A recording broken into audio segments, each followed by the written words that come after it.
안녕하세요. 구로신용정보 이상도입니다. 법원 판결문이나 공증이 있어도 양심불량의 아나무인으로 나오는 악성 채무자들이 정말 많습니다. 그래서 상대의 재산을 찾아내기 위해 재산명시 제도를 많이 알아보시는데요. 사실 재산명시에는 많은 허점이 있습니다. 실익이 없을 때가 많죠. 그래서 오늘은 재산명시와 채무자 재산조회 방법에 대해 자세히 알아보겠습니다. 먼저 재산명시 절차를 보겠습니다. 법원에 재산명시 신청을 할 때 재판을 한 법원에 신청하는 걸로 알고 계신 경우가 많은데요. 재산명시는 현재 채무자 주소지에 보통 재판적이 있는 법원에 신청을 해야 합니다.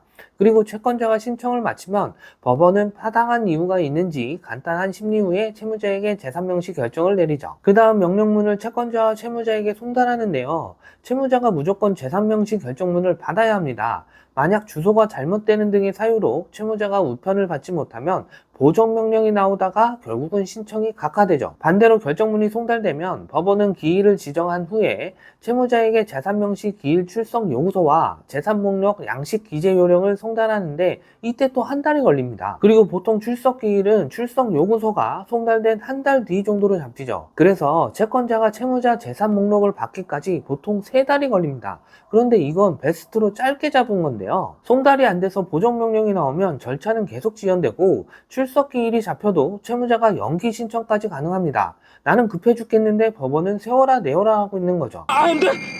길고 긴 기다림 끝에 채무자가 제출한 재산 목록을 열람 복사했습니다.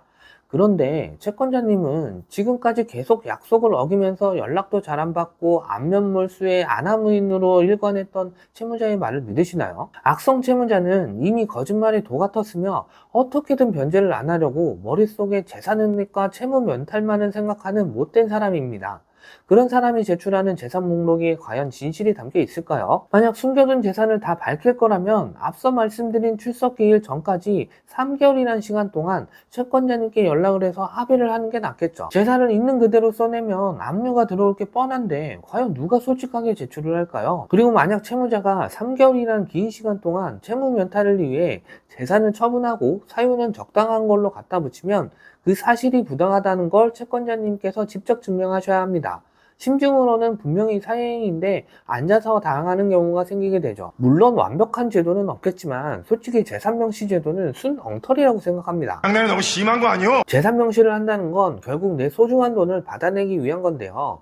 오랜 시간을 들여 재산명시를 하고 법무사 찾아가서 강제 집행을 하는 등의 비효율적이고 복잡한 절차대로 하는 것보다는 채권 추심 전문 회사인 고려신용정보에 맡겨보시는 건 어떠실까요? 14년 연속 채권 회수 1등 회사인 고려신용정보에는 다양하고 정밀한 정보 채널을 구축, 채무자 재산과 소득 등을 철저하게 조사하고 지부하면서도 악착 같은 채권 추심 활동으로 작년 한 해 동안 회수한 부실 채권 금액이 7천억이 넘습니다. 제가 채권 추심을 시작하면 조사는 한두 번 하고 끝내는 게 아니라 모든 금액이 회수될 때까지 지속적으로 숨겨둔 재산이나 소득을 잡아냅니다. 그리고 방문, 전화, 우편, 압류, 채무불이행 등의 전방위적인 채무자 압박으로 보다 빠르게 이자와 소송 비용까지 다 받아낼 때가 많은데요.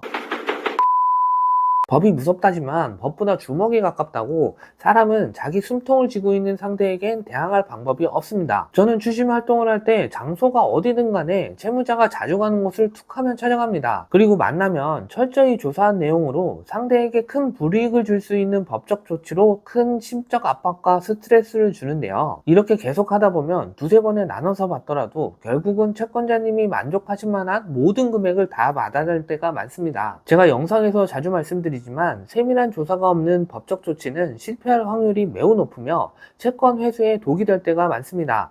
결국 채무자에 대한 재산이나 소득 파악이 굉장히 중요한데요. 채권 회수 가능성에 있어서는 시간적인 부분이나 효율적인 면에서 채권자의 취약점을 잡아내는 반복적이고 치밀한 재산조사 분석과 집요한 추심 활동이 가장 좋습니다. 혹시 채무자가 변제 의사가 없어 보이는 상황에서 어떻게 해야 빨리 받을 수 있을지 고민 중이시라면 언제든 편하게 물어봐 주세요. 꼭 추심을 맡기지 않으셔도 가장 현명하고 빠른 회수 방법에 대해 속 시원히 말씀드리겠습니다. 끝까지 시청해 주셔서 대단히 감사합니다.